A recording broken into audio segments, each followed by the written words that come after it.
yeah, you heard. Man of the year 2 times and a third. Chatting with the sheriff, yeah, you gon' learn. Sheriff podcast where respect is earned. Wanna be a guest, gotta wait your turn. Oh yeah, come and kick it with the kick it with the sheriff when the stars emerge. Control the game with my fist, now it's stripes. Spitting chicklets, had to kick it, I went viral for life. Pack a lunch when I come, 4th all-time fights. Yeah, 523, that's paying the price. Holy sheriff round here with my name shining bright. Lights, camera, action, Danny G make it right. Walking to the room, chatting with the sheriff advice. 2-time record holder, so you better think twice. Sheriff Badge. Welcome everybody to an exclusive start of this show. Guys, right now I have the Mayor of Goderich, which I am incredibly honored to have on my show, Trevor Bazinet. Trevor, thanks for coming on, my friend. Thank you for having me. Yes, so now, man, I feel so good having the mayor on my show. What is it like for you? Like, honestly, Trevor, like, what are the first couple feelings that come to mind when you remind yourself, you wake up in the morning, you look in the mirror, and you're the mayor of Goderich? Well, it was always a dream of mine, actually, to become the mayor. My high school yearbook, graduating year, said future ambitions, and I actually wrote in it. And at the time, it was probably a little bit of a joke, to be honest with you, but it was to become the mayor of the town of Goderich. Yeah, really? Yeah, seriously. Really? Yeah. So, yeah. Okay, how old? How old when you did this? Yeah. That would have been, I would have been 1993. So I'm not going to tell you how old I was because I can't do the math that quick. Right? That's amazing. Yeah. I'm a big believer in manifestation. Yeah. Okay. Yeah.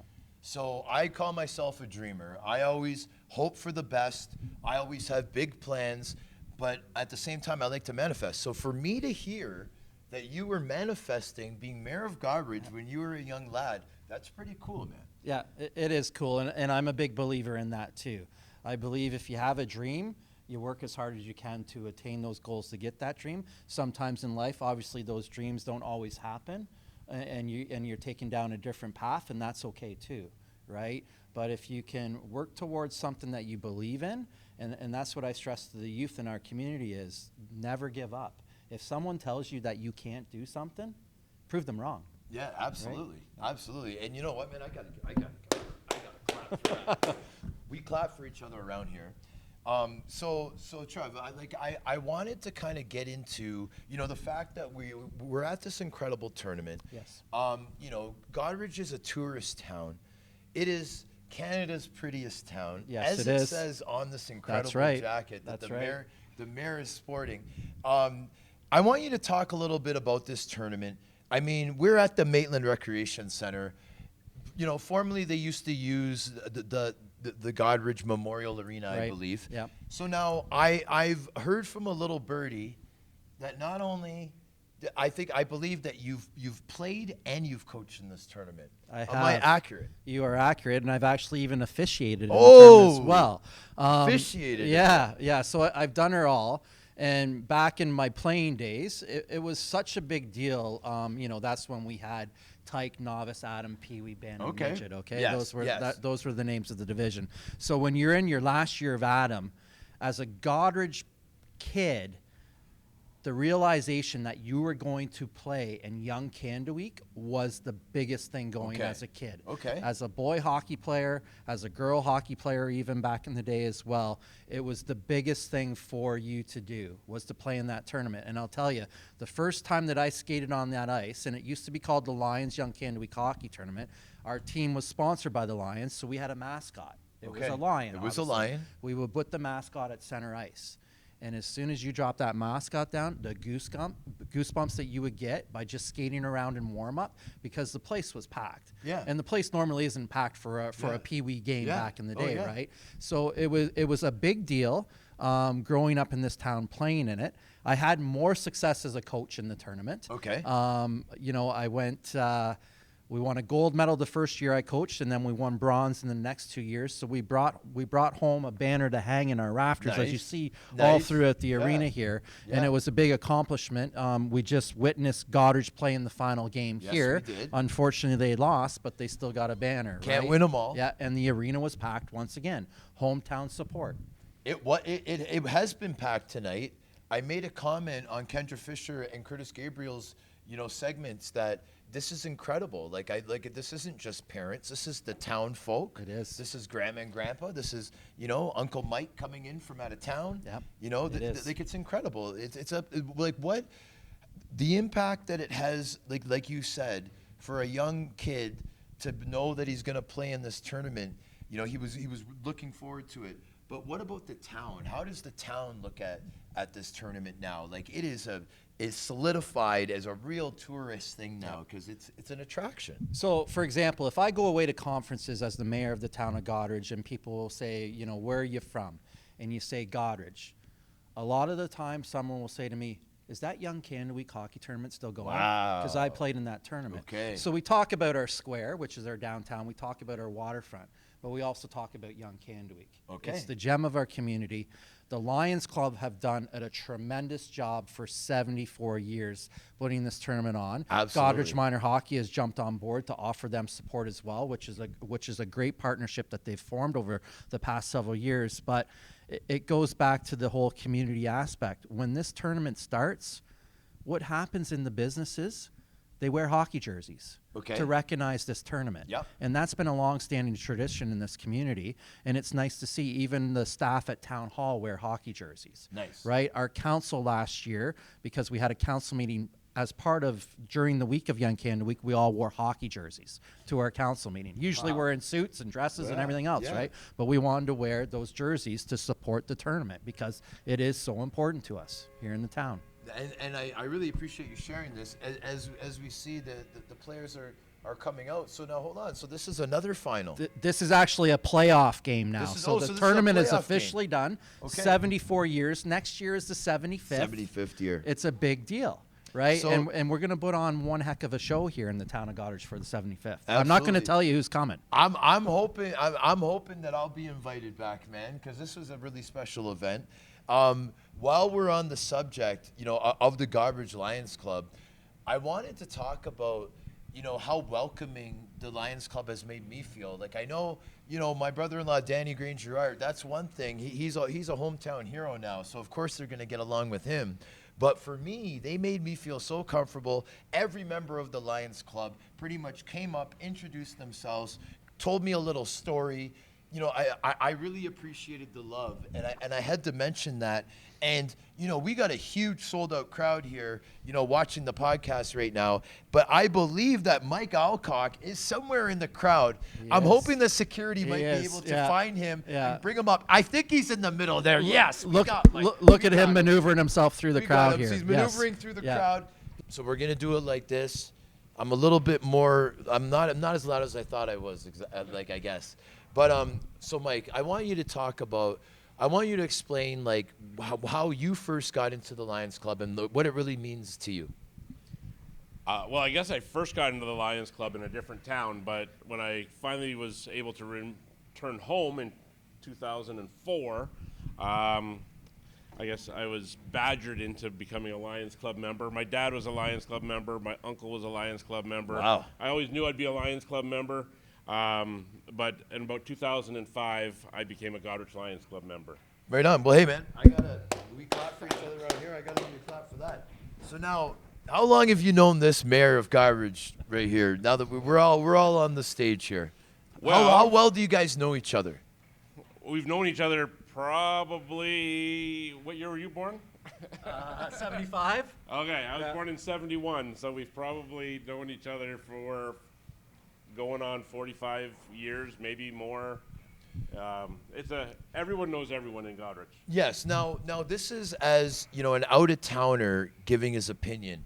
I'm telling you guys have something really special here. Like the relationship, that the Lions Club has with the mayor, that has with the arena staff, that has with the players playing in the tournament, that has the people that just work in the arena. Like it's something magical for someone that's outside of town to see.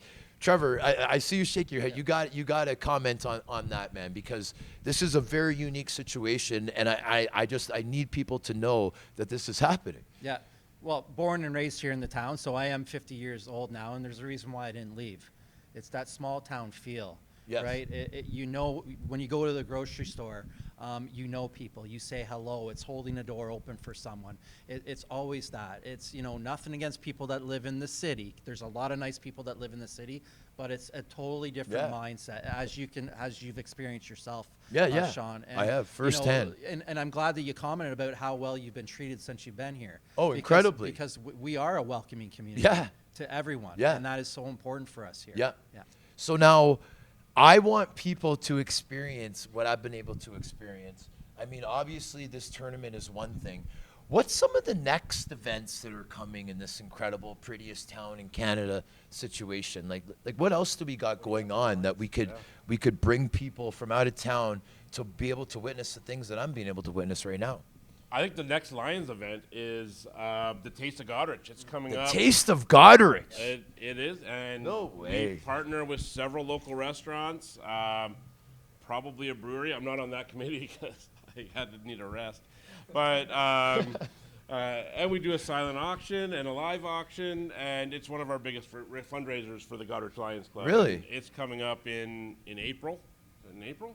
Okay. So I might have to take advantage of this time right now and put you on the spot. Like, am I going to be invited to this Taste of Goderich or what? I think we should. Absolutely.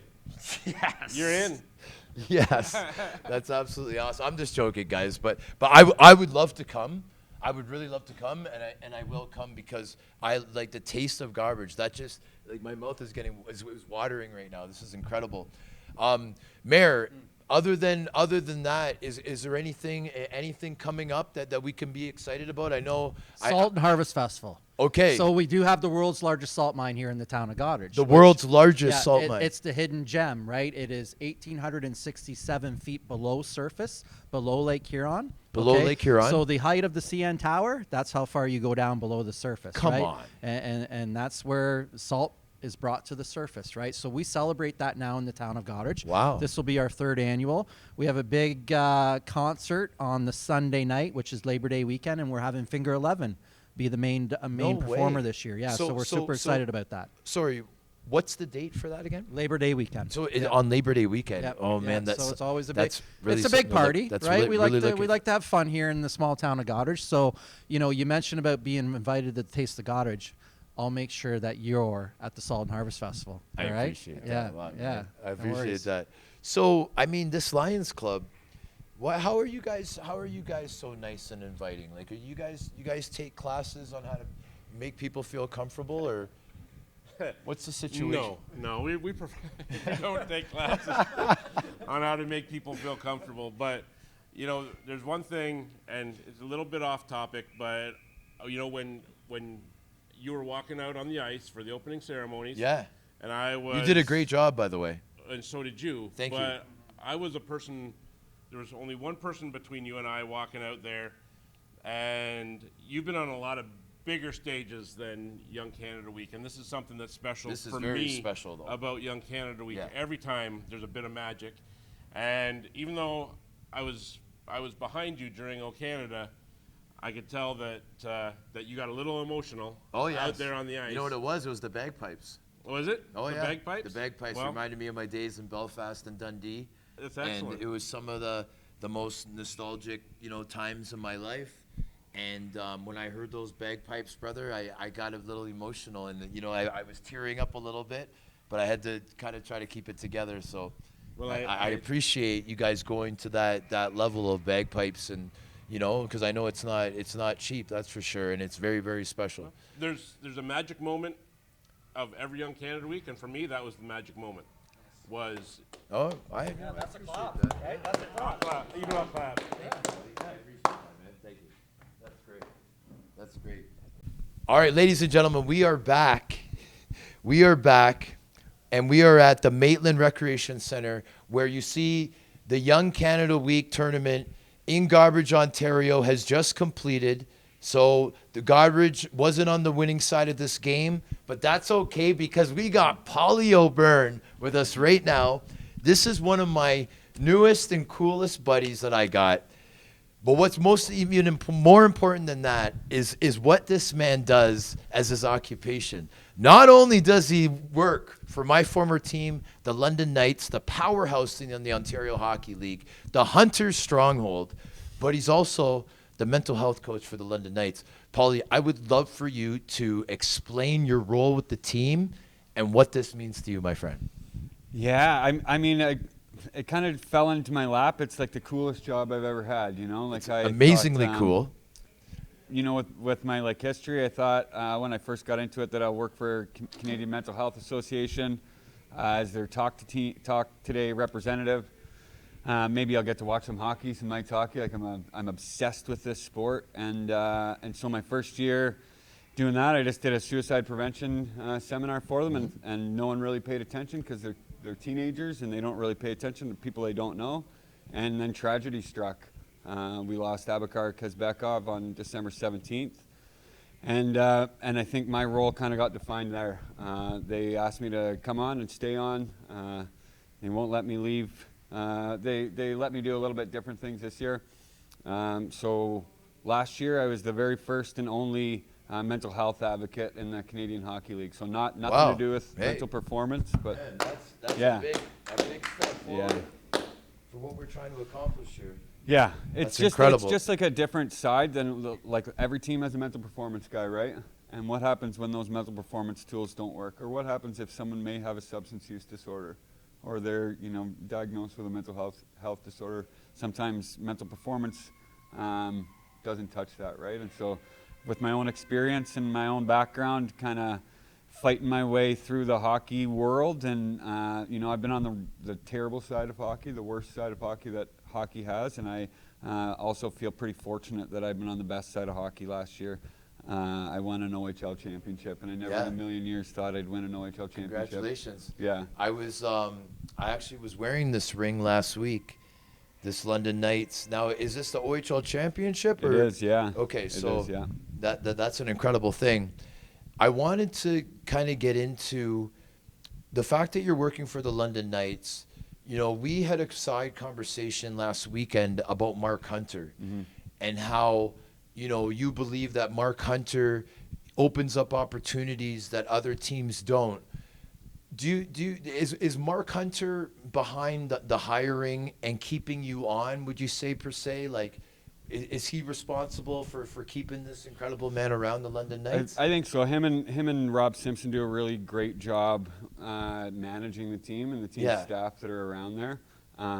There's a lot of people that want to be involved in the London Knights and who wouldn't want to be involved in the London Knights. So there's a lot of people that work in the background, and they this year they kind of went to more of a clinical approach, which isn't my favorite thing in the world. I think we have 7 doctors on the team. I don't think we need one more. Okay. Yeah. I'm also not Mark Hunter, and I haven't, coached and been around and played for the Montreal Canadiens, so I don't know it as well as he does. And so we've really had to work with Mark a little bit to bring the human side of things. And I think through this tragedy with Alcock that he really has had a chance to see like that we're humans, right? And dealing with teenagers that deal with teenage things, and it's a very different time than the 1980s. With social media, and we have so much pressure. And my big goal with these guys is to not, when I go out, we don't talk about hockey. That's my only rule. That's what I was gonna ask you. So let the viewers and listeners know what a session would be with Paulie. When you do a session with the team, you guys, like you just mentioned, you try to make it to be minimal hockey talk as possible. Yeah, we talk about just life stuff. I would much rather know where you came from than how many goals you scored. Okay. I'd much rather know how your family dynamics were and how you got to a place that you were, rather than who your midget trainer was. Yes.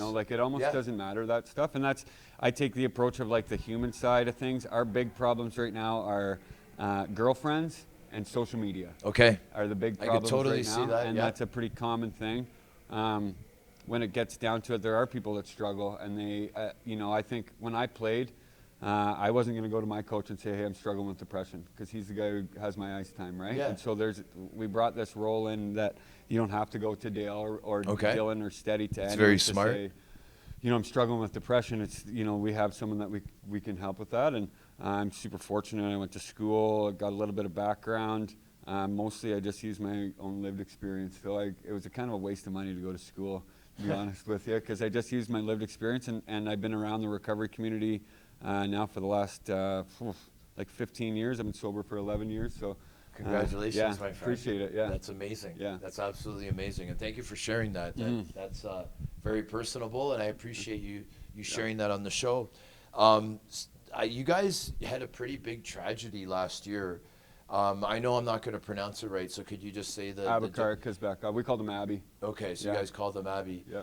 I mean, it's a huge loss for the hockey community. You know, I know that he had incredible pressures, and it goes to prove that your position really needs to exist on every team. Yeah. I really believe that, and you know, again, if players have outlets and they're able to talk about things, like certain end games may not happen, right? And what's your opinion on, you know, the CHL, the OHL kind of stepping up and having more people that do what you do for more teams? That's a loaded question. It is. I can sit here honestly and tell you, like, I would give all this back. I'd give that ring back. I'd give all the experience of going to a Memorial Cup back if we could have Abby back. Yes. You know, I would give it all back and go back to doing street outreach, doing CPR on the street. I really would, and that was a terrible time in my life working, but I was able to help people, and I would seriously give it all back to have that kid back. Yeah, absolutely. And maybe that's just the human side of it, and I think the push that I have, and I'm Irish, so I'm a little bit stubborn and determined, is like, in the NHL, we watch on Prime or CBC or Hockey Night in Canada. The greatest league in the world has a player assistance program, right? Yeah. And yet the OHL doesn't. Yeah. You know, the Canadian Hockey League doesn't have a player assistance program, and that even goes down into leagues like the junior C team that plays here in Goderich, right? Okay. So here's a quick stat for you. In the last 8 summers, off seasons in the PJHL, so the Provincial Junior Hockey League around here, 8 people have died. Wow. By suicide or by drug addiction. 8, and we still don't have a player assistance program for a junior C team. But we say to people, reach out, and it's a great thing to reach out. And here's where I think reaching out is one part of a 2-part story. I think when you reach out to someone, you expect them to help you, right? And so sometimes we need to listen for people reaching out, right? Yes. So absolutely. We say reach out, and people do reach out, and maybe sometimes they're not heard. And that's the struggle, is that we have to arm ourselves with some tools that when people do reach out, just everyday Canadians, that we're able to support that person, not stigmatize that person, let them know that they're loved, you know, let them know that they're important. I think I battled really hard with clinical depression most of my life. I've battled with social anxiety. I've battled with an eating disorder for most of my life.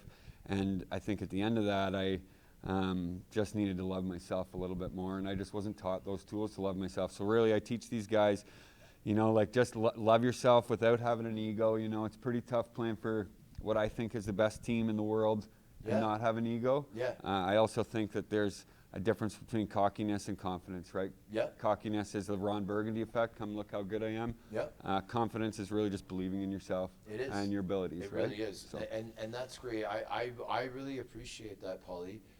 And now, because there isn't positions on all these teams, what's your best advice for, doesn't even have to be a hockey player, it could be any kid. What's your best advice for kids to reach out? What kind of avenue do you think they should go to? If we're talking to guys on hockey teams, or if we're just talking to any classmate in any school in Ontario? Holy cow, that's like, do you think it's best to call like a hotline, a call line? Should they try to get counseling?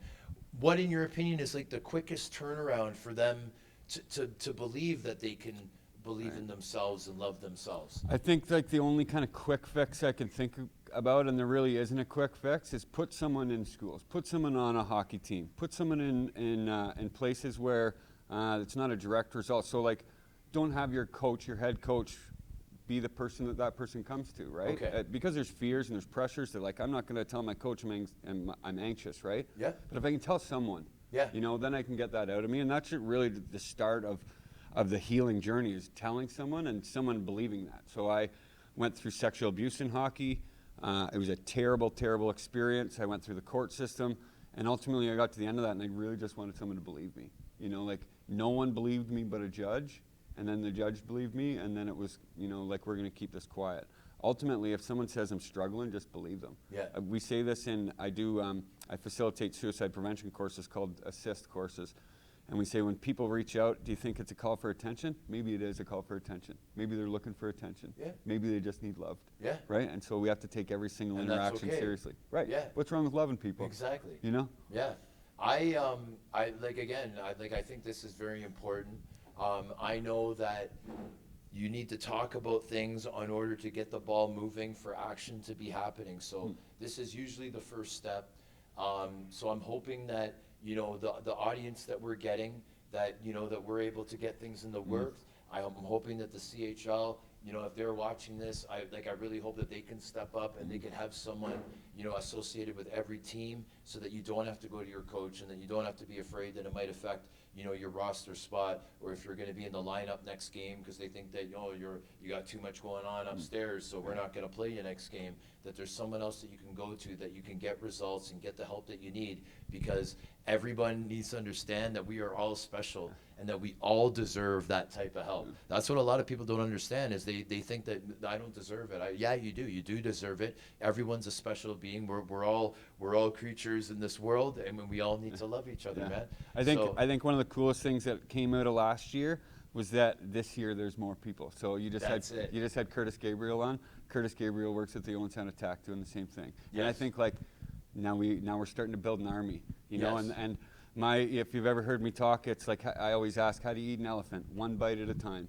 So that's how we get into the CHL, is one team at a time, one guy at a time. We get it right down to minor hockey so that we can really stop the epidemic of youth suicide and youth, drug use is my goal in all of this. I'm so sick and tired of going to funerals because of stigma, and that's what it is. That's what it is. Ladies and gentlemen, a lot of the stuff we're talking about now with Paulie, we are going to have a future episode. I was able to get this man to commit tonight. He committed tonight to his own episode of the Sheriff Podcast, where we're going to be getting into Paulie's story. It's an incredible life story. If you guys could hear the things that this man has been through and what he's been able to turn it into, you will be inspired just like myself. So we're looking forward to that. Paulie, I want to thank you, buddy, for coming on the show. This is a huge asset to us. And again, I feel special for you just being a part of it. I feel like I am not going to lie to you. I feel a little bit like I shouldn't be in this company. You know, I feel like this company's accomplished more than me, done more than me, and I'm just along for the ride. And so I'm super, super humbled to be standing here next to you. I've watched probably, like, out of that 80 fights that season, I probably watched 79 fights because I needed to pick up some pointers or something. So I'm very humbled and I'm very grateful that you asked me to do this. And no problem, man. I didn't realize like how big you were too, man. So just like relax. Yeah, okay. I don't want to get you mad. I hit with my left. Okay, I'll give you that heads up first. Okay. Man, that would have been a rude awakening. I wouldn't have been expecting it. But thanks for coming on, and I want to thank the listeners and viewers for tuning into this incredible mini segment here. The preview to the episode of Paulie O'Byrne is coming soon. Thank you, guys. We'll see you guys soon. Thank you, Paulie. Appreciate it, buddy. Thanks, buddy. All right. Welcome, everybody, to an exclusive episode of The Sheriff. Boy, oh boy, would Don Cherry be proud, and do I ever have a treat for you. So, ladies and gentlemen, there are many characters, big characters, that I've met over the years of me playing professional hockey. But there's one character that I've watched grow and grow and grow, and I'm going to get into it right now. After retiring from pro hockey in September 2022 due to injury, Gabriel shifted his focus to overcoming his bipolar II diagnosis, which was a breakup and a spiritual awakening. Gabriel now uses his platform to document his transformation from a struggling lost soul to a spiritual seeker on the path of surrender, and wants to help as many people along the way. A certified integrated health coach, and is currently writing a memoir, ladies and gentlemen, while working on his public speaking skills. He wants to alchemize the suffering he has been through into an offering of service to others. Ladies and gentlemen, boys and girls all over the world, I would like to introduce to you my guest tonight. He hails from Newmarket, Ontario. At 6'4", 220 pounds, He is a heavyweight. Over 300 national and professional games in the NHL and AHL. He is a 2-time AHL Man of the Year winner for his community service. Ladies and gentlemen, without further ado, my friend, Mr. Kurtis Gabriel. How are you doing, my man? I'm doing wonderful. So happy to be here, man. Thank you so much for having me, and namaste. I appreciate that very much, my friend. Now, Kurtis, obviously I'm very excited that you're here. I'm stuttering over my own intro that I prepared for over 2 days. So just bear with me. There's a lot of positive energy, electrifying energy that I get when I get big characters like you. So bear with me, my friend. Hey, it's all good. I'm taking public speaking courses. They tell us just roll with the punches, baby. Just enjoy it. You know, and I appreciate that, because whenever someone is down to earth, it calms me down. And being hyper with ADHD, which is diagnosed, you know, I appreciate it when people understand. And I'm really glad that you're here too, buddy. Kurtis, my style that I have is I really like to go to the beginning. I like to find out like how these big characters were created. So I got to go back to Newmarket, buddy. I want to talk about when we were younger. You know, we're gonna get into some deep stuff, but I want to start off with the year that Kurtis Gabriel actually started playing hockey. When did you first get into skates, my friend? Oh, I think I was on a pond at like 5 years old. Hadn't even been in like a hockey rink yet. They just threw me out there with the little push cart to keep me up, and after that, my mom put me in figure skating, if you can believe that. She was a smart, analytical lady. She's like, he needs to learn to skate, and then we'll put him in the game. So I did a couple badges of figure skating, didn't really know why I was there. But after that, jumped into house league at 6 years old. I mean, that's really cool. I do remember something about that, but every single player that I've talked to, brother, that has had the opportunity to do like a figure skating type of training, they're all the best skaters. They're pretty good at their crossovers, man. It probably, you know, like it's, you know, let's call a spade a spade. I think that people need to come down to earth a little bit and maybe take some figure skating lessons if they want to work on their skating. Yeah, it didn't work on me in that area, but let's be honest, it got me going. It got me excited about the game, and finally I got a stick in my hand. I was like, okay, now I'm ready to actually play. Right on, man, and I appreciate you sharing that. So now, dude, the reason why I'm smiling, like it's, I feel very lucky to be able to share a platform with somebody that has such a big story, an important story, and someone that actually makes a big difference in people's lives. So first and foremost, I want to put that out there. Secondly, I think it's incredible that I can be comfortable with talking about things that are similar in both our lives. So when I was 6 years old, my parents split up. My parents got divorced. Me and my siblings were all born in Vancouver. I was only 6 years old, like I mentioned. You know, Liam, the youngest, was only 11 months old when my parents split up, and we moved back to Toronto. That event, life event, it impacted us. In the beginning, it may have been some negatives because it's a work in progress to try to get set up when a life change happens. But there's been a lot of positives that have come out of it too, Kurtis. We've been able to develop characters that maybe we wouldn't have been able to do if we weren't put through certain things. You have a similar story, brother. Your parents split up. There was some really big life events that happened to you when you were young, and I was wondering if you might be able to share some of that with the viewers and listeners. Yeah, I mean, we had an easier divorce when I was 6 years old, the same age as you. But for us, it was just kind of like water under the bridge. It was like, you know, mom and dad live in a different house now. No big deal. So that really wasn't too big for us. But what happened and changed was obviously when my dad took his own life at 10 years old and weren't told that it initially was that. You know, I remember getting sat down on the couch and being told, you know, Daddy went to heaven. And I'm like, what? We're not religious? Like, why are we talking like that? Oh, and he also got hit by a train. And I'm thinking, I'm 10. I'm trying to deal with the loss of my dad, and that doesn't add up, Sean, you know? And a couple years later, finding out it was a suicide and going from, you know, a despaired young kid missing his dad to now, what the hell, Dad left on purpose? What the hell does that mean? And the anger that built up in me was pretty severe. Yeah, and you know what, Kurtis, like, I really appreciate you sharing that.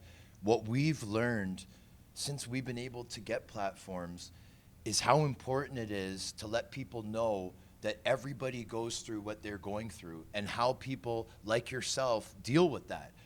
And if people know that this happened to Kurtis Gabriel. This is how he dealt with it. This is how he's overcome it. This is how he's become a better person because of it. It gives people that look up to you the opportunity to do the same. So it's very powerful. One thing I wanted to talk about is how mental health has changed so much. And back then, if we had the open dialogue for mental health and what people need and the support that people, the difference it will be if they receive a little bit of support, a lot of things will change. In our last episode, we talked about, you know, if there was a buddy that was able to go for a walk with your pops, how things could have been different. Do you mind talking a little bit about that angle of it? Absolutely. You know, he actually reached out to our family doctor, and she got him an appointment a week later. But he actually did then hang out with a buddy the night before, and maybe that got him through that night, but it didn't get him through the next day when he went to the train tracks, right? So had he been able to just knock on somebody's door and say, you know what, I don't want to die. I don't want to unlive myself. You know, I want to be here for my kids. Maybe he'd still be here. So that was really the transition. You know, we didn't know these things back then. It was so stigmatized. And that's why later on it was such a revelation when Bell Let's Talk came around and people say that just lightly talking about things or this doesn't matter. It all matters, man. Mm-hmm. And I appreciate you sharing that, buddy, that it's so powerful hearing from someone that's actually been through those type of life events to talk like this, buddy. Like, it's a beautiful thing. I wanted to talk about something that you've said before about turning obstacles into points of strength. And I know that this major life event, what happened with your father, you were able to do that. Do you mind explaining some of that as well? Yeah, it's an interesting path, and I can only speak from my experience. You know, losing my father that way to suicide, I probably could have gone two ways, right? I could have gone, woe is me, and, you know, my dad didn't want to be around. But for whatever reason, I was fortunate in my circumstance to get really angry. And I used that to kind of fuel me for right or for wrong. You know, other people go through it in different ways. I just made a vow that I was going to become somebody, you know, and that's not the healthiest thing in the world, but it got me through. And, you know, vowing that I was going to turn myself into someone that he wanted to stick around for and kind of to spite him. So we all go through things differently and handle it differently. And ultimately, it's what gets you through. You use the coping mechanisms you can. You do whatever you can to stick around and keep forging away. But that did build up quite an ego later in life that I had to deal with. So it was quite an interesting journey. But yeah, now that you come full circle, you know, Steve Jobs said you can connect the dots looking backwards, but you can't connect them looking forwards. But what I've really found now, and I know we'll get into it a bit, but just I think you can connect the dots going forward with you start to surrender to life and just trust that you're guided and everything that happens is for a reason. That's amazing, buddy. It's amazing that you're sharing this, and I really appreciate it. And I know the viewers and listeners definitely appreciate it as well. Again, buddy, it's hit after hit with how awesome I thought some of the points were the last opportunity that we did get to talk. One of the things that you talked about was that the narrative is opposite to what reality really is when it comes to the way that men should act and that to the way that men share their feelings. I love it when you explain it, buddy. I'd love to hear it again. Would you mind getting into some of that? Yeah, I mean, going to watch my dad play pickup basketball growing up, I would always poke my head in the gym after I was done taking care of my brother, and I'd see how dominant he was on the basketball court, how outgoing he was, how confident he was, and I'm like, that's a strong man to me, right? I didn't see my dad cry. He was always in a good mood. We're always going to do something fun. So as you grow up, you start to internalize that. But as I got older and I started getting out in the world, I started to understand that there's a lot more going on than I thought in my little sports bubble. You start to realize that, man, being vulnerable is rocket fuel for life. Yep. Like that's, you know, as a young kid that's looking for girls, like I started to figure out that's what the girls kind of liked, you know? They kind of liked the guy that could get into his feelings a little bit. But bigger than that, that's how we connect. That's how we really bridge gaps between people. I know our buddy Ryan Phillips likes to say bridging cultures. You bridge the gaps between people by being vulnerable, by not being scared of how you feel and what you've been through. And then when you can shine your light like that, that allows other people to do the same. That's amazing. And I wanted to give a big shout out to Ryan Phillips. I know he's friends with both of us. Another great man. This is really, really good stuff, Kurtis. I'm loving this. I want to kind of tie the next subject into what we're talking about because I know that our careers were very similar in many ways, my friend. And one way that I'm talking about is the way that we did our career off the ice. The opportunities, the learning experiences, the lifelong friendships that were developed in us doing extracurricular things for our teams. You are a 2-time AHL Man of the Year for your work in the community. I am so proud of you, bro, that you were able to do that. And the reasons for it is because of the experiences that you were able to live through.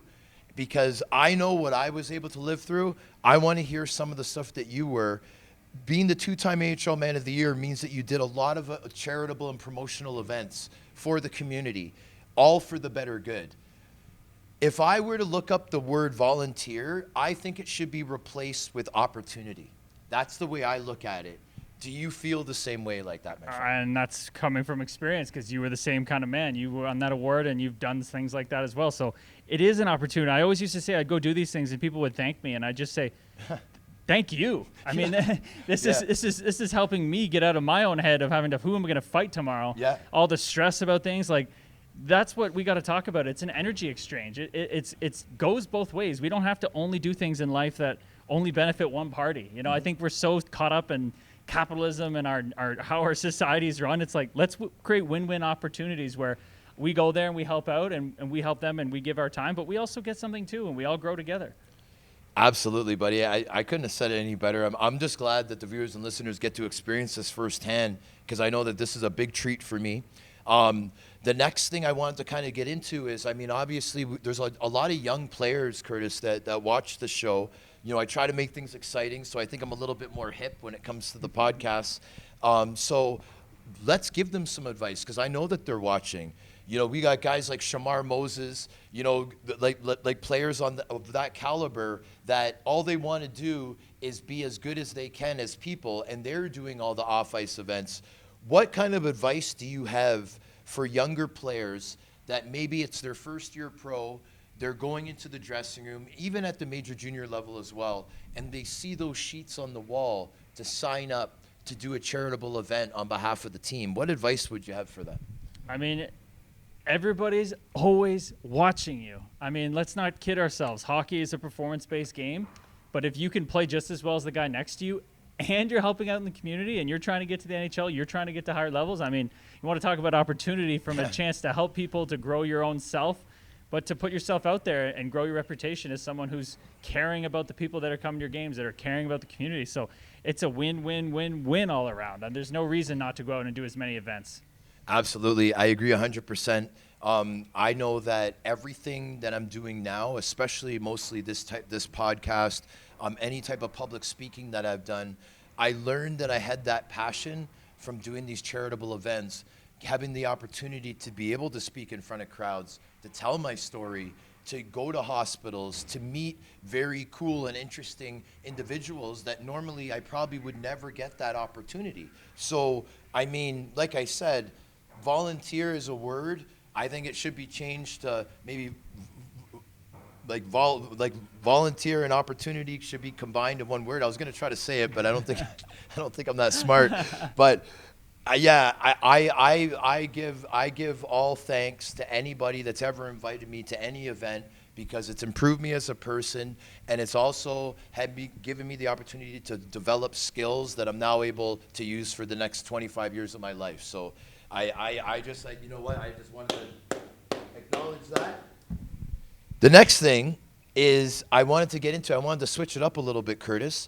I wanted to talk about, you know, it hasn't been that long since you were on the ice at the highest levels, okay?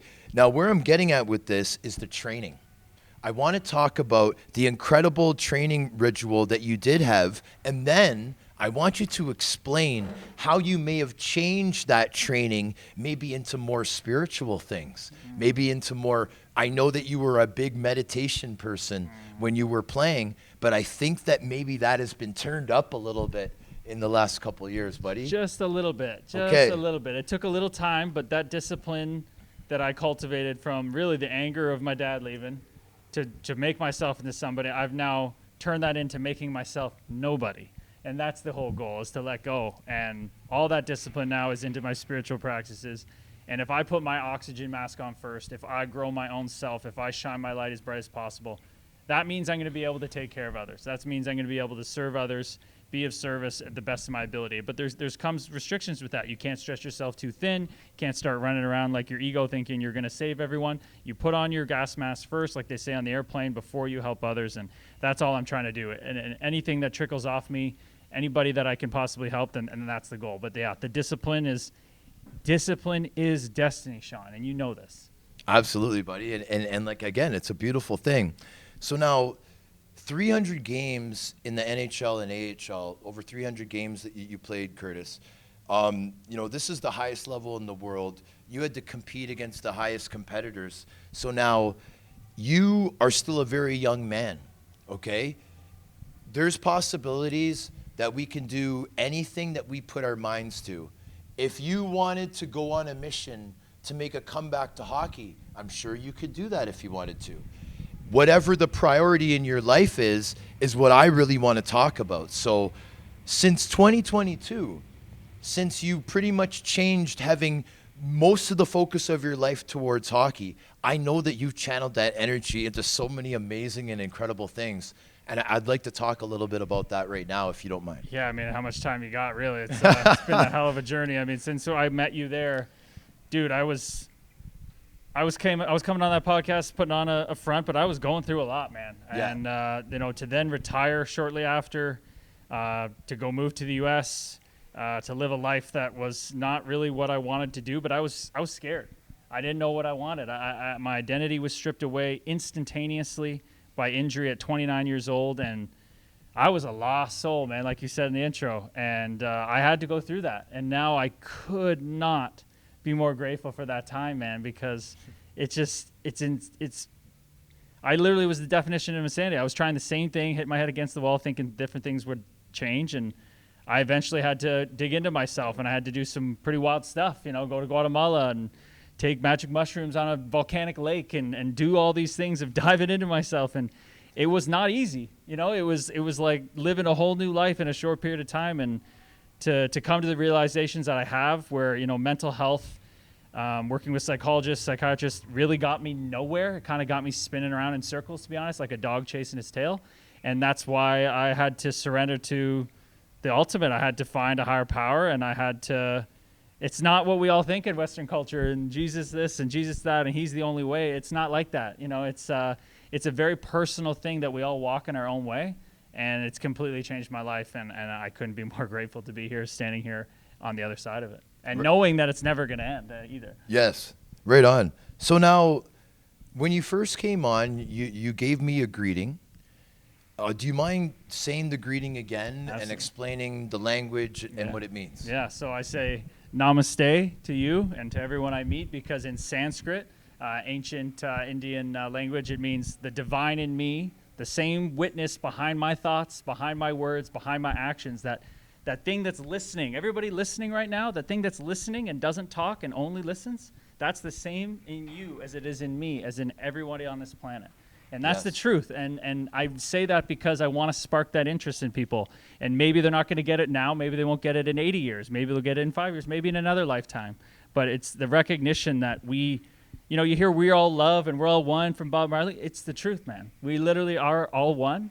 And we all need to recognize that. And once you do, you literally can't do anything bad to anybody, because you're doing it to yourself if you do.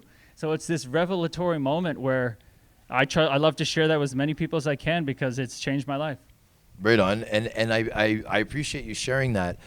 I want to dip into right now about what you're certified right now. Can you explain the certification, Mm-hmm. and can you give an example of an outing that you might do as a coach like that? Yeah, so I was looking into this summer when I was really going through a lot of stuff. I was looking for something to dig my teeth into to get myself out of bed. I was sleeping like 12 hours a day, depressed, anxious, going through an awful time. And I found Dr. Wendy Nickerson's spiritual integrative health coaching program. And she's literally a psychologist, Sean, from out east. She grew up not very well off, had a kid at a very young age, and she had to just grind her way. And she put herself through doctoral school, raising kids, having one at 15. Just an outstanding woman. And when she got to the level of being a psychologist, she started to realize in her clinical practice that she was not helping people. Like what she was taught in school to get a PhD and the whole deal, it wasn't helping Sean. And she had her own personal experience with spirituality, and she started to see that, oh my gosh, like what I learned in school for 10 years, okay, there's some tools here, but it's not going to help people. And she started to change. And what she actually did was said, okay, I don't need people to think they have to go to school for 10 years and spend all this money for a degree. I'm going to create a coaching program that distills down all the simplest points, adds the spiritual aspect, and then arms coaches in 6 months to go out and actually be boots on the ground and help people. Nice. So now I'm in that position with my lived experience to help whoever. It doesn't matter if you're a hockey player, athlete, your mom that's just trying to lose some weight, you're a dad that's midlife crisising, he's got all the money in the family, but he doesn't know what's going on and he needs some help. That's me now. I'm able to help people in that perspective, and man, it's such a beautiful thing. So I haven't even looked for clients, and 2 people have come to me. I'm trying to focus on writing my book and doing my stuff. Yeah. But it's so magical to just get on calls or meet up with people and help them in this way. Right on. So, I mean, I know that you just mentioned, you know, you're working on your book. Before we get into the book, I mean, there might be some people that really need Kurtis Gabriel. So would you be willing to do the service if people did reach out? Of course, and just like I said, if I have the time and I can put my oxygen mask on first, because if I don't, I can't help. But yeah, at some point, you know, that's the path of surrender. You know, the universe, God, whatever you're going to call it, it's just going to lead the way. I don't really have to do much. I just had to show up and serve the moment the best I can. What would be the best way for someone to reach out with you if they needed some help? Yeah, just Instagram would be the best way for sure. So, okay. Do you want to say the handle? Yeah, it's just Kurtis Gabriel _. It's easy to find me. I got the unique double first name, so people can find me on there. Yes. And very entertaining, and you know what? That's not even the word I want to use. It's inspiring. Like when I see one of your videos, Kurtis, if it's Facebook, Instagram, whatever it is, like first of all, I get this calming feeling because you're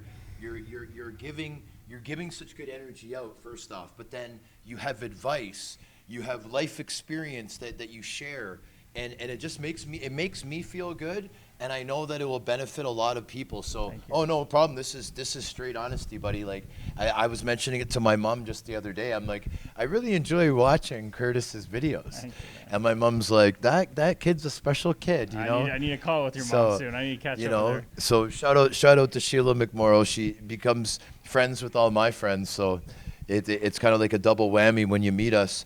So yeah, Kurtis. So let's. I don't know what the laws are around the book signing stuff, or not the book signing, but to have a book. So can you tell us anything about the book, or do you need to be hush hush? Or no. I'm just trying to promote as much as I can, of course. And you know, I have a writing coach. He's awesome. He's been helping me a lot, trying to learn the craft. You know, it's diving into a whole new world. So. I don't know. It's kind of funny. People like the coach of the Owen Sound Attack, for example, is like hearing me talk in the locker room. Sometimes he's like, "Dude, just write it about hockey. We don't care about all your spiritual stuff." Like I'm ripping him right now, but he's joking. But you know, I could split it into 2 bucks where you tell all the crazy hockey stories of Brent Burns, you know, windmilling your stick into the stands and jumping on your back mid drill in the NHL practices, being a goofball, all the different stuff. I could go on for days, but the book is about transformation. You know, it's about me going from where I was as a young kid, not raised with any spirituality, religion, getting lost in materialism, lost in thinking I'm a big deal playing hockey.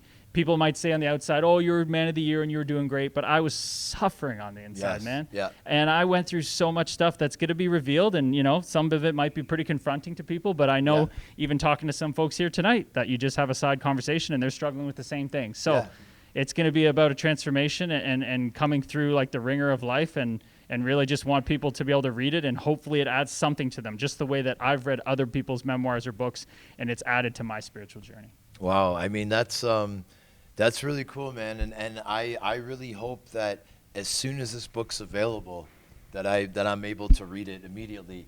I'm willing to pay top dollar. Sorry, did you say the name of the book? Have you decided? I think I've decided. It can change. It's not that big of a deal. I think I'm going to call it Fighting for Love. Fighting for Love. You heard it here first, ladies and gentlemen. Fighting for Love. This is incredible stuff, man. I mean, it's a blessing for me to have you here. It's exciting for me that I'm going to be able to spend some time with you even after when the show's done. I'm just trying to think right now, like, you know, I have you here right now. Are we going to attack any other subject? I think the most important thing maybe for us to end is maybe, Kurtis, I just want to say over again how important it is that it's okay to not be okay. As the Puck Support logo goes, as what we live by goes, it's okay to not be okay. And like, guys, honestly, if you are struggling, you got to reach out, because it could make a really, really big difference in life and death situations. And it's our responsibility, that the fact that we know this, to share this information, Kurtis. And I know that, you know, from personal experience, buddy, you can say it straight up. I just got chills you talking about it. You know, you got to use whatever you can where you're at. You know, I've used some things that probably not kosher to talk about right now, but I've used a lot of things, and I had to use prescription meds. I had to use late nights. I had to use friends to get through at times. You know, my dad took his own life, so I never thought that I would do that, but I was seriously realizing that why people think that way when it gets that bad inside your head. But now what I want to share with you is what's so powerful and what's changed everything for me is that I want the narrative to change when you're struggling. I want somebody to come say to you, congratulations. And I know that might be controversial to hear, and I know that maybe you're not in the right place to hear that, but I'm here to tell you that I was in those places, and the perspective I have now is that that's the doorway to your life. What's struggling with you, what you're going through, is just a part of yourself that wants to die off. You don't want to die. Nobody wants to die. Nobody wants to not be here. And as Peter Crone says, I listen to him all the time, a part of you just wants to be shed like a snake shedding its skin. And it's not fun. It's painful. It's supposed to be that way because that's what pushes you to grow. So I want to change the narrative to, you got depression?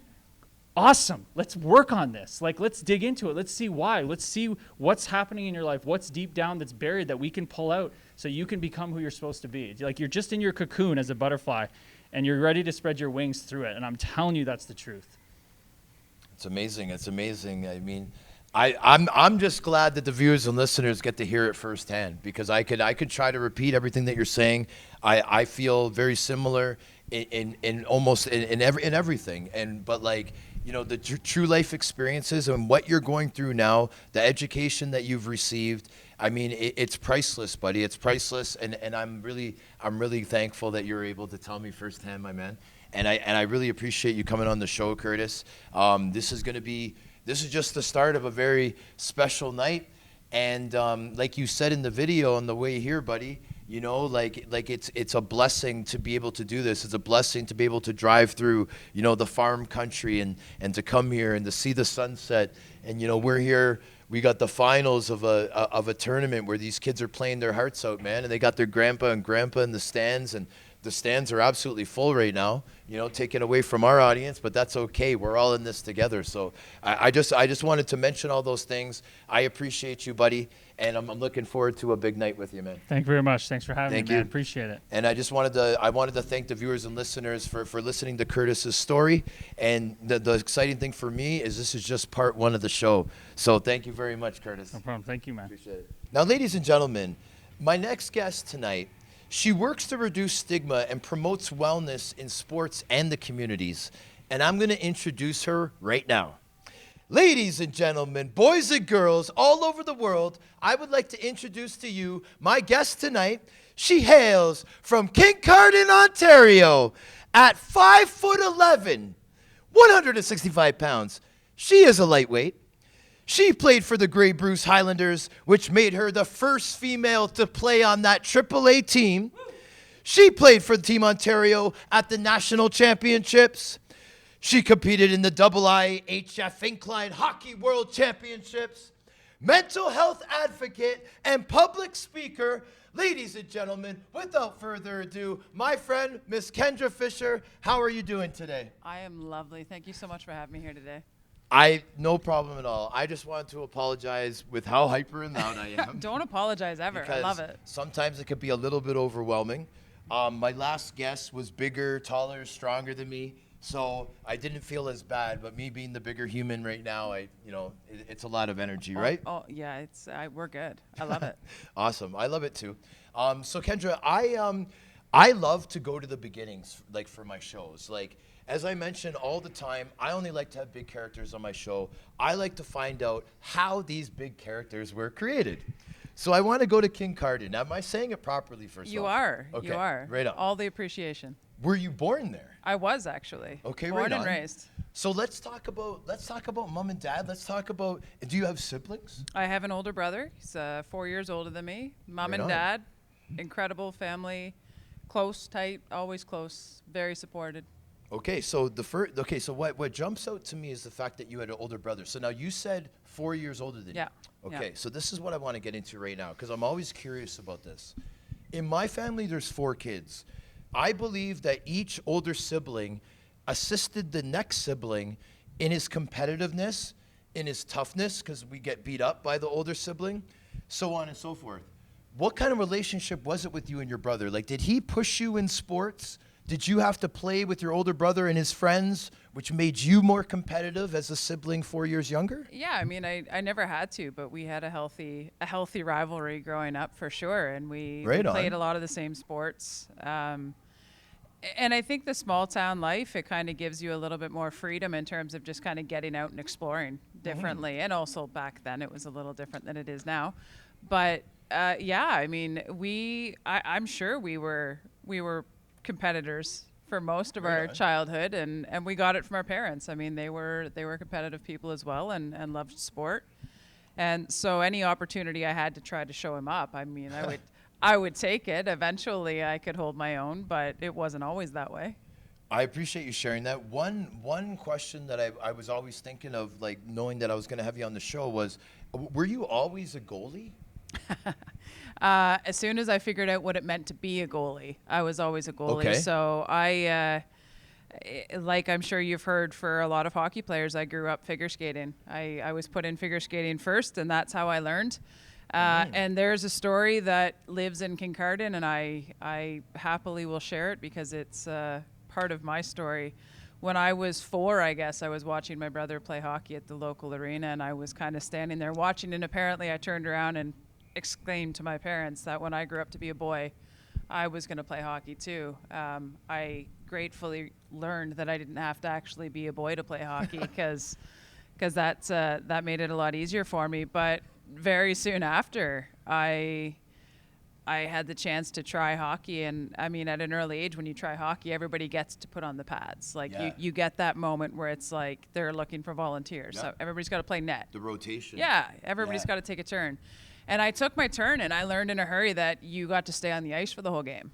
You didn't have to change when that 2-minute whistle went. It was like I got to stay in net. Yes. And then I learned pretty quickly after that at that age, nobody could raise the puck. So if you laid down on the ice, you were like a hero for the whole game. Yeah. And so I grew to love the position really quickly. And I was, I guess by chance or on purpose, I found myself the next year playing rep hockey. They didn't have anybody who was willing to put the pads on. Wow. And so I started at 6, and that was it. I don't even think I can skate in player skates anymore. That was my next question. So you were 6 years old when you solidified yourself as the goaltender. I like to think so, yes. Now, I mean, I've always admired goaltenders. Part of the reason is because, I mean, the role that I had to play in hockey was kind of like the enforcer role. The roles died down tremendously, but it used to be a bigger part in hockey. Now, I believe that the enforcers and the goalies were both in their special worlds. Yeah. The goalies have to be, they're all by themselves. You guys got to talk to yourselves. You got to pump up yourselves. You guys are the last resort. You guys have the biggest responsibility on the team. That's how I look at it. Yeah. People would say to me all the time, man, I don't know how you do it, Sean. You know, you playing that role in hockey, how stressed you must have, how much anxiety you must have, how difficult it must be. And my response would be like, well, yeah, I hear you, but what about the goalies? What about the goalies? What about like a shootout? Like, what if the situation is, it's the last shot, Kendra. If you make the save, your team wins the championship. Yeah. But if this guy scores, this girl scores on you, you know, you lose. Yeah. That is pressure. I mean, I never saw it that way. It never felt that way. I have a little bit of an advantage because I recently had McMorrow on my show. Yeah. And we talked about a couple of these things. But now that I have you in the flesh, I got to talk to you about it.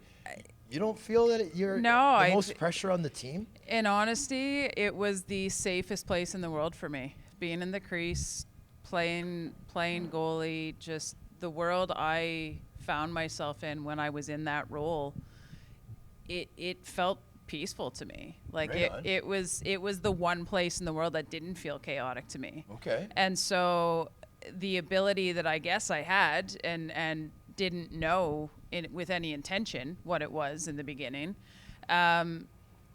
I've come to respect my role as a goalie a lot. Wow. and what it taught me about resiliency and what it taught me about overcoming adversity and also being able to deal with a stressful situation and not allow it to affect my entire life in a way that I'm carrying that stress and that responsibility. Like you're gonna lose games, and I think one of the things as goalies we always liked hearing was, puck gets to me, there had to be 5 mistakes ahead of me for it to get to me. So that's true. I could always bank on that, and if you needed to tell me otherwise, or if I needed to be the person you blamed, go ahead. It's that's not on me.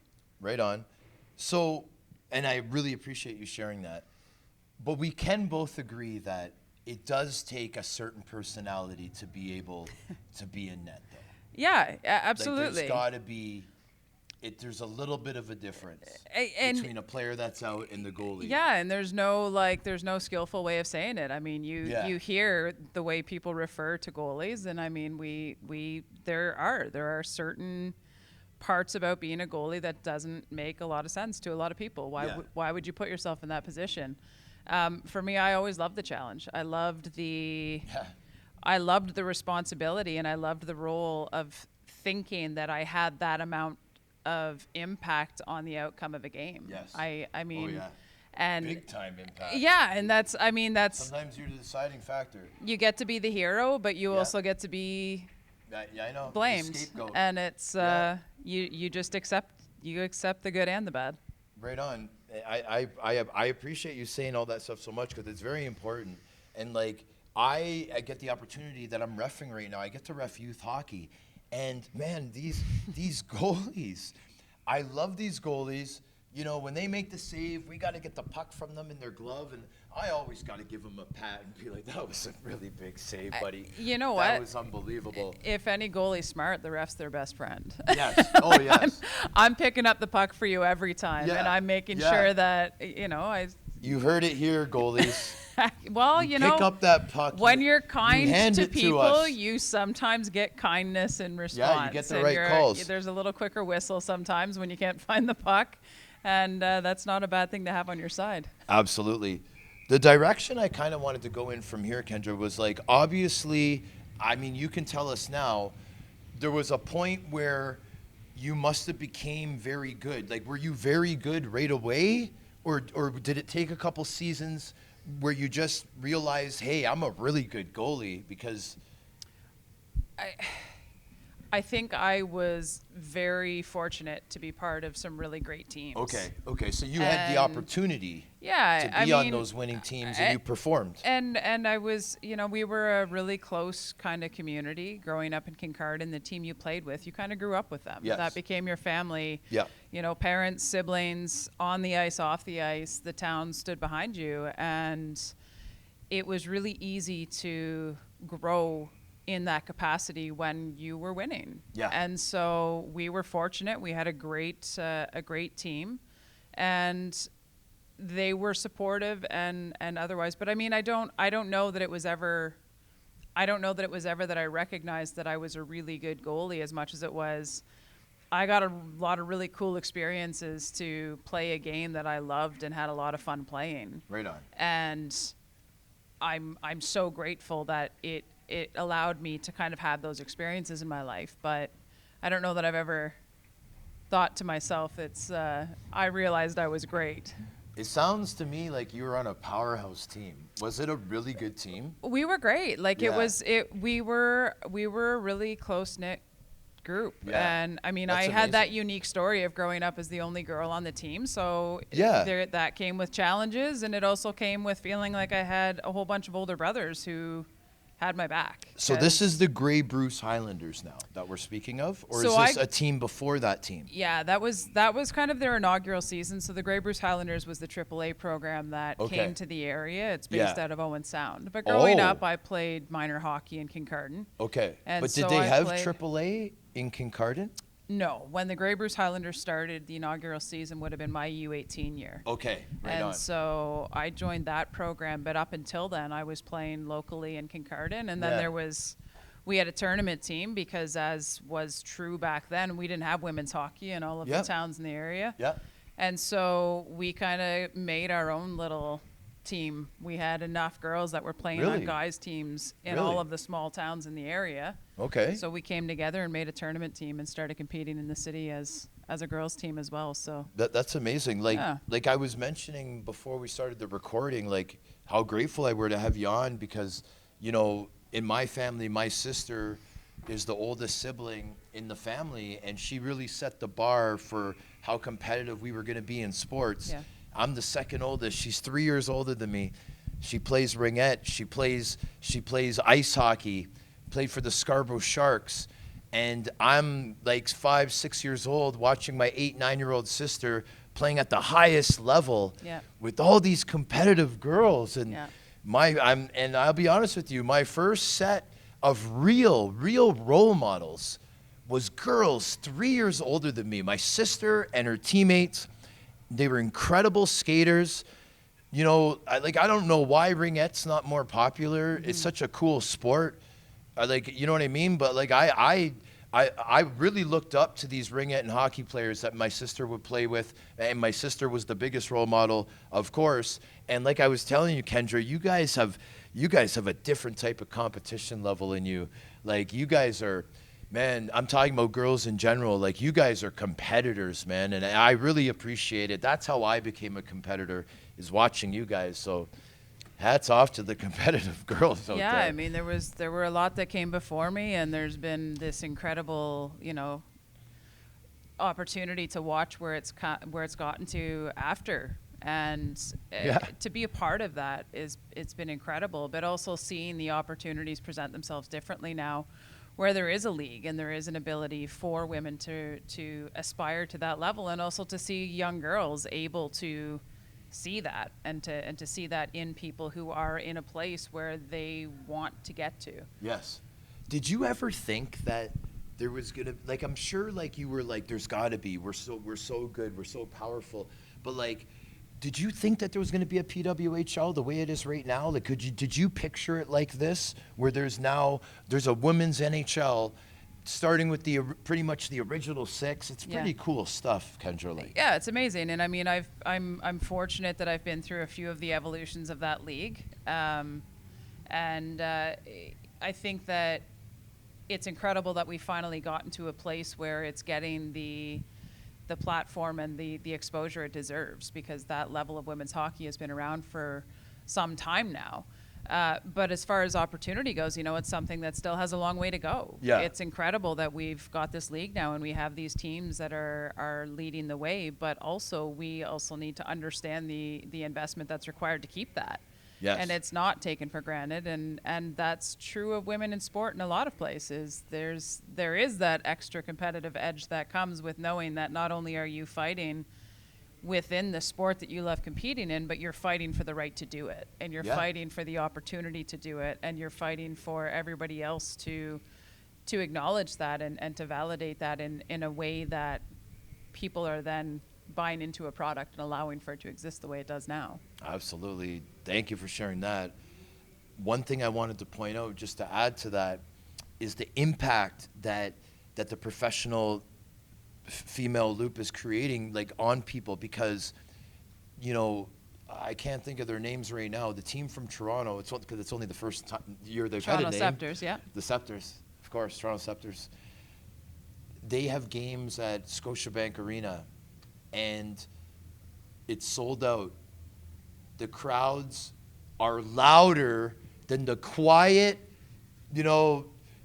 corporate Toronto Maple Leaf fan base, the lower bowl, the upper bowl and the lower bowl should switch for the Leafs. My point being, the Spectres crowd is louder, it's more electrified. Like, the product is because of this. Well, I think that, there's a whole community, and when you look at the Toronto Scepters and what they're doing in the market they're in, which is a really tough hockey market. Yes. Big time. It's an opportunity that a lot of these girls have, waited their lifetime for and never really knew how it was going to show up. And now that the opportunity is there and people are having something that they can show up and participate in and have their teams and wear their colors and, see them find their role models and see themselves in that journey and see a path that they can actually follow along in and have that hope and that dream. It's such an incredible time, and to be able to witness that and to know a lot of the girls that are in the league, I mean, they're very deserving of where they are right now, and they've worked their butts off, and, women have been putting in as much time to their sport and their game while also maintaining full-time jobs and while also being mothers or while also, so there's just so many factors that to see it come to a place now where it's a reality, it's just such a blessing, and there's a lot to be celebrated. Absolutely. And speaking of mothers, I know that you're a mother, a proud mother. 8 and 5 years old, is it? 8 and 5. What are their names, Kendra? Finley and Bodie. So a big shout out to Finley and Bodie. You guys have a really cool mom right here that I'm interviewing. So having conversation with, I don't even look at these as interviews. I wanted to jump into the inline. Yeah. I want you to explain how you got into it, what the opportunity was, what was the recruitment process. And I mean, we got a lot of medals here. I have written down like every 2 years, if you could explain how that works, so on and so forth. I'll let you take it. Inline happened to me by accident. For Okay. sure. I was playing women's hockey at the highest level that was available to us at the time, and my dream was Team Canada. I wanted to go to the Olympics. That was the goal, that was the dream, and that's what I was working towards. And unfortunately, I got sick, and the year that I made Team Canada's roster, finally, I was forced to leave Team Canada hockey. I was diagnosed with mental health issues, and I spent the next 5 years fighting for my life, and the next 5 years after that trying to figure out how life could be different for me and how to cope and what resources were available. And this was a time when advocating for yourself was a necessity for survival. Not that that's not the case now. But at the end of that kind of time period, and when I got to a place where it was possible for me to exist again. And it was that, I didn't leave my apartment for 5 years. I couldn't, a lot of what I had in my life was taken from me over those years. And as I was kind of getting back to life, it just so happened that a lot of the girls that played on Team Canada's inline team that year were past teammates of mine from ice hockey. Wow. And a very short time before the World Championship in 2010, I want to say, in Beirut, I got a phone call a couple of weeks before the tournament, and it's an underfunded sport. It's not something that there's a lot of money in Canada, so you're paying your own way to play. And that's You're representing the country. Yeah, but that's a unique situation to find yourself in when it's you have and what happened to them was their goalie actually blew her knee. And so they had no goalie going into Worlds in a few weeks in Beirut. Yeah. And so I got a phone call because they didn't know why I wasn't working, but they knew I wasn't working. Okay. And they didn't know why I had kind of been MIA, but they knew I had been MIA, but they also knew that I could stop a puck. So I got the call, and it was kind of do you think you could come play in Worlds for us? And I was like, I've never played this sport before, right? Like that's a bit of a jump. That's not a learning curve. I know that I can hit. But so just absolute opportunity fell into my lap, and it became a sport that I love to learn, and I found far more challenging than ice hockey, because as a goalie, being able to slide is a benefit. Yeah. You don't do that so well on the floor. So I found myself in Beirut that year, playing for Team Canada inline. I think we came away with a silver that year at Worlds. Mm-hmm. And that began another kind of new sport, new adventure, new journey for me. Yeah. So you said, like, I know you stopped a lot of pucks in your life, but with the inline, Are they using a puck or a ball? It's a puck. It's a puck. Yeah, it's a puck on a cork surface, and Wow. it's unreal. I mean, it's a very competitive sport around the world, less so in North America. Yeah. More so in the U.S. and Canada, but in Europe, it's a huge sport. Yeah, no, I And heard. There's a really competitive. There's a lot of really competitive countries. There's Yeah. a lot more parity across the board when it comes to inline hockey because it's more accessible to all countries. Oh, a lot less expensive as well. With all And the, so it's a tough sport though when I first stepped on and I'm watching girls like come down the floor full speed and pull a hockey stop, and I'm just kind of like, how did you just do that on. with wheels? wow, I can't do But, that. yeah, Is it's it a- rollerblades? Yeah. Like, Yeah. so like hockey style rollerblades or just regular? Just like, well, I mean, they're hockey quality Yeah. rollerblades, Yeah. but Yeah. they're just wheels on Wow. a boot. Yeah. That's incredible. So I'm seeing some of these countries. Like, do you guys competed in Colombia? We did.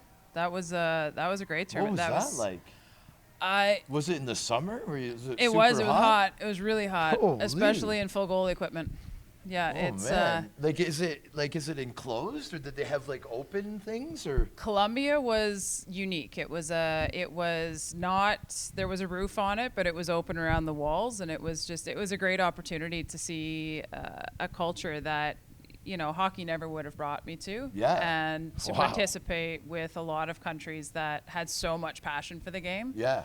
And so, yeah, it was really cool. So France and Italy wasn't too shabby either, though. I'm assuming. You know what? Like Worlds Inline What Hockey, cities the were they in? countries are. I want to hear about this. Like, what city was it in? France Italy, was in France? Toulouse. Italy was Asiago. And Asiago, is that in the north? Oh, now you're testing my geography, and we're not going to win. Okay. We're not gonna win. Okay, I got a lot of Italian buddies, and a lot of them claim north, a lot of them come south. So it's just good thing I don't know the answer to Good, that, 'cause good, I can't good. fall on either side of that right argument. on. I mean, those experiences are priceless, though.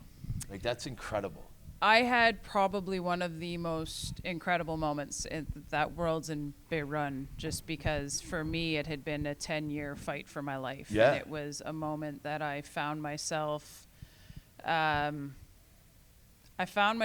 literally walking through a city market, by myself, which was terrifying for me, having traveled for the first time in 10 years in a place where I spent a lot of nights not knowing if I was going to make it till the next morning. So to find myself standing there, and this storm kind of came in, and I remember thinking to myself, I'm okay.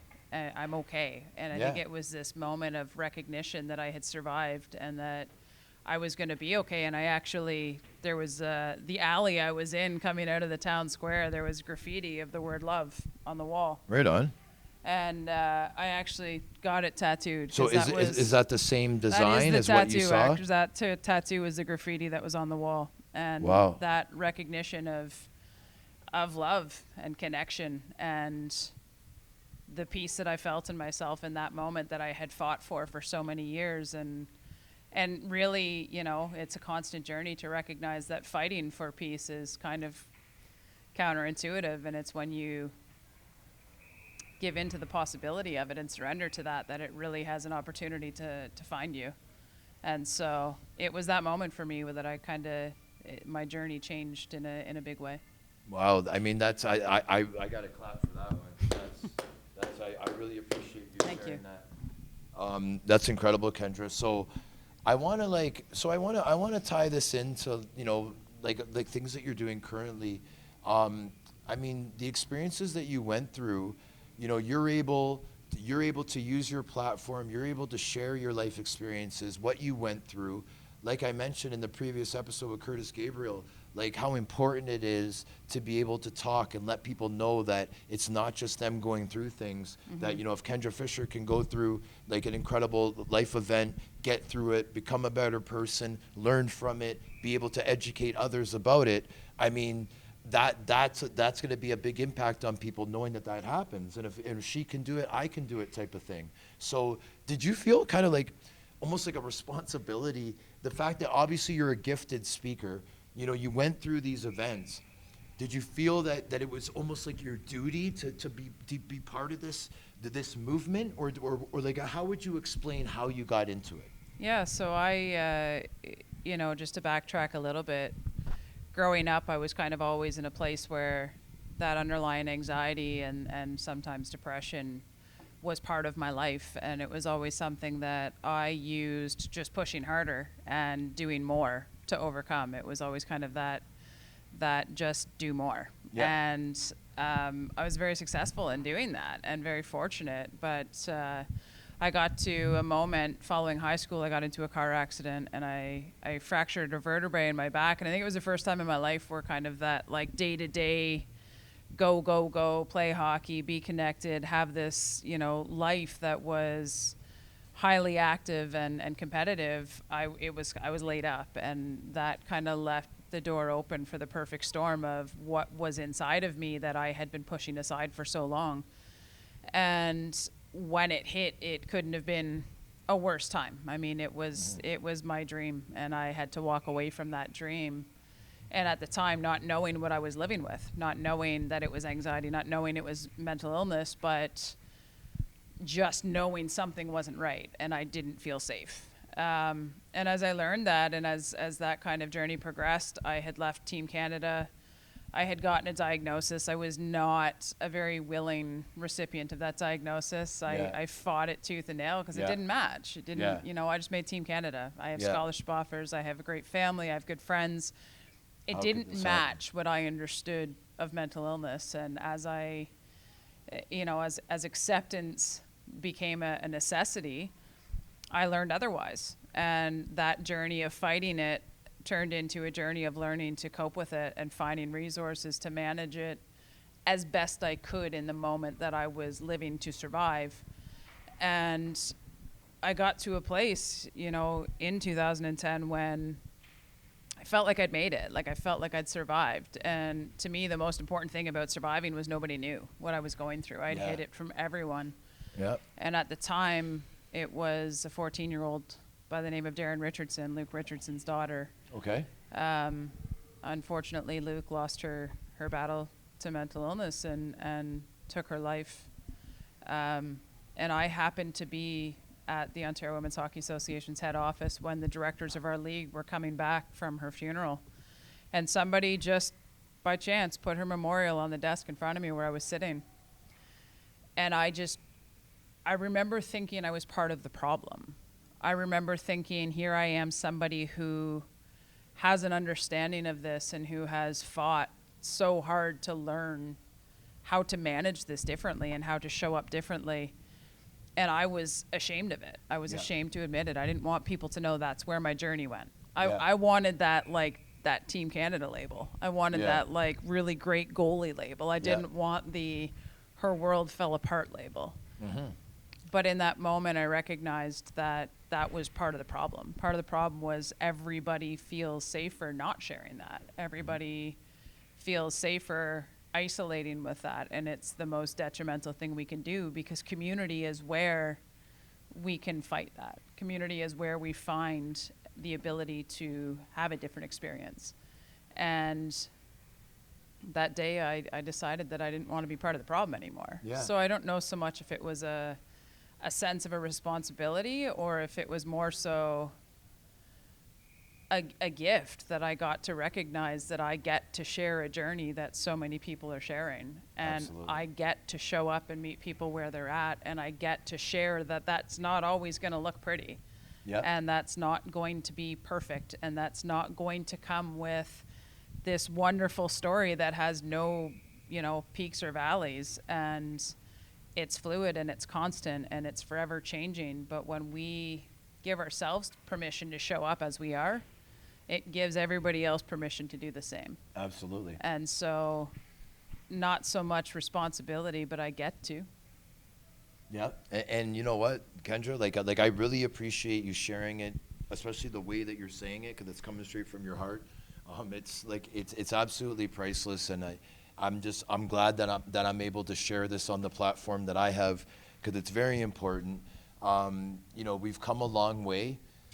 In the episode with Kurtis Gabriel, we were just talking about how far mental health has come and how things could have been a lot different in the past if we approached them the way that we approach them now compared to how we did 10, 15, 20 years ago. Now, saying that, I wanted to kind of, for the viewers and listeners, I wanted you to kind of give like an example of something that is done for mental health, like a gig that you would get for mental health, for improving it, like just like kind of give us an example of what that kind of appearance would be. I mean, for me, it's I've been doing this now for 15 years. Yes. So I was blessed to start in a place where, the way it was kind of put to me was just share it. Yeah. I didn't know how to write a speech. I didn't want to try to make it look perfect. I didn't have the ability. I remember the first time I went in and I had written stuff down, and that's the last time I've ever written down a speech in my life. Okay. Because when I write it down and I try to stick to that, I disconnect from the feeling of what it is for me. Okay. And so for me, I recognize that the greatest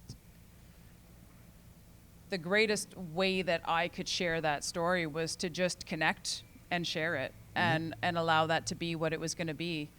And so for me now, that's kind of evolved from, groups of 50 people to rooms of thousands of people. Yes. And if it's a corporate event, if it's an NHL team, if it's an athlete, if it's a first responder, if it's kids and students, if it's, there's really no limit, because it's not a specific story to, one group of people. Exactly. Statistically, unfortunately, we're not in a place where we've made the strides that people think we have, and the crisis is greater than ever, if not, worse than I've ever seen it.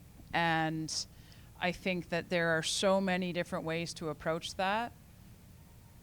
But to me, the bottom line is approaching it just requires involvement and showing up and learning what that looks like for each individual. And Yes. so for me, I can share my story. I can share what my journey's been. I can share the tools that worked for a period of time and don't work anymore. I can share the strategies that worked for a period of time and still work. I can share things that I've learned in the past 3 months that I wish I had known 15 years ago. Yeah. And that's the beauty of it, is being open to the fact that you don't have it figured out. And there's always an opportunity to keep growing, and there's always an opportunity to learn more. And I'm blessed that I get to do these events and engagements where, at the end of the day, it's free therapy for me, right? Yeah, Like, I get exactly. to come out and connect Yes. with people, and Opportunity. yeah, Little it's just, volunteer it's aspect. allowing myself the opportunity to be present when people need presence more than anything. I don't have to have the answers, and oftentimes people are looking for the solution. But when we open ourselves to the possibility of connection and a different experience, and not being afraid of the things that we're facing, it just changes the way we approach it. But a lot of that fear comes from feeling alone. Absolutely, and like I'm loving all this because I know how it's important. I really understand what you mean when you say that it's therapy for you. Yeah. Because I totally get it. I wanted to ask you if you had anything in the near future that people might want to know about, that might be watching and follow the show, that they might be able to join or watch or subscribe or. I do a lot in terms of sharing stuff just on my social media platform. I try to stay present. I am imperfect at that as well. There's days where that's not my focus, and there's days when I'm really good at it, but I do my best. I have my own podcast as well. Yes. So being able to have those discussions and conversations has always been a gift, as you would know. And it's, otherwise in terms of actual speaking events, my website needs to have a quick update, but there's lots coming up, and there's always opportunity to have me out as well. But I do have lots of events. What's the best way to contact you, Kendra, for somebody that would like your services? Or Yeah, would- like even if they just need advice or. Yeah, Instagram's always an easy one because Okay. it's where I'm most consistent, I think, but also my website, and that will take you to everything. So Okay, right on. KendraFisher.com. Sorry, did you want to say it again, Kendra? Yeah, it's just KendraFisher.com. Okay. And from there, there's my contact information. It takes you to my podcast. It takes you to my updates. It's got a lot of the writing and different events I've done, some of the media around different events I've done, and yeah, it's just kind of been a constant journey. It's awesome. It's absolutely awesome. It's awesome. Like I was saying to Kurtis Gabriel, that we're watching, you know, this scrum of these kids playing their hearts out. You know, you're from not too far from here. No, I love it. I mean, I had to wear my like childhood hockey hoodie today because I knew I was showing up in Goderich, and I mean, I played in this tournament, and that's it's always great when you get into the arenas that you played in growing up, and just kind of the not just the nostalgia, but like that reconnection to where you were, and that's what sport's always done for me. It's given me that opportunity to kind of reconnect with something that was very foundational for me growing up, and gave me a lot of opportunity that has blessed me with, you know, where my journey's taken me now. Absolutely. Well, I mean, Kendra Fisher, I feel blessed that you've been able to share all this stuff on my platform. It's really, really special for me for you to be on this show. Like I said, like my first role models were you competitive women, man. You guys got an edge, that's for sure. And that is an edge that I really appreciate, that I learned from. I want to thank you for coming on. I want to thank you for sharing all these intimate stories. It means a lot to me. Yeah. And I want to thank the viewers and listeners for tuning into this incredible episode, this incredible tournament, incredible people. Thank you so much, Kendra. Oh, I appreciate you. Like I said, it's like free therapy, and anytime you get to connect with a human who's willing to share and be open and vulnerable, I mean, it's a gift for everyone. Absolutely. We'll see you next time, guys. Woo!